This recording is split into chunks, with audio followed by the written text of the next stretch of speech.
Salam sehat dan sejahtera untuk para sahabat.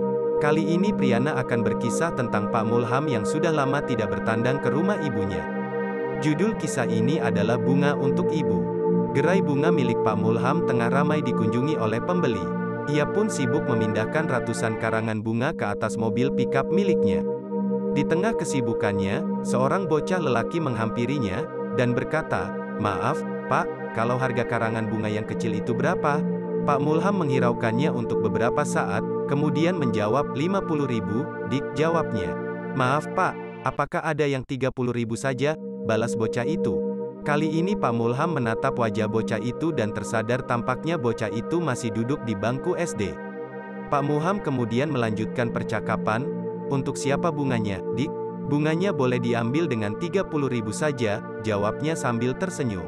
"Terima kasih Pak, untuk ibu saya. Adik kesini jalan kaki? Pulangnya kemana?" "Ke arah Samata Pak," jawab anak lelaki itu. "Saya juga kebetulan menuju ke arah sana, kalau mau sekalian Bapak antar saja."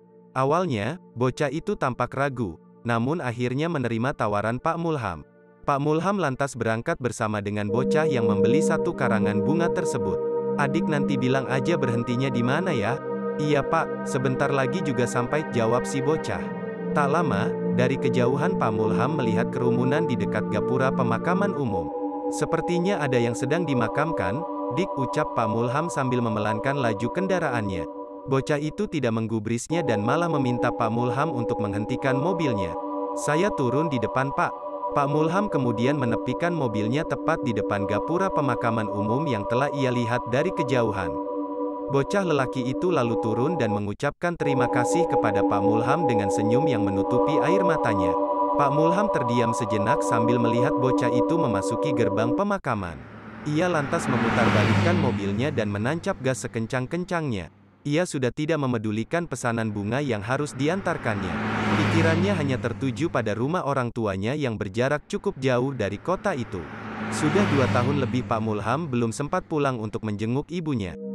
Melihat peristiwa tadi, ia sadar betapa beruntungnya bahwa ibunya masih diberi kesehatan sehingga masih mampu menginjakkan kakinya di dunia ini. Bocah lelaki itu masih sangat muda dan kemungkinan besar ibunya pun meninggal di usia yang jauh lebih belia dibandingkan dengan orang tua Pak Mulham. Sahabat, terkadang apa yang kita miliki baru terasa ketika cerminan pahitnya berdiri di depan kita. Semoga menginspirasi dan semoga bermanfaat.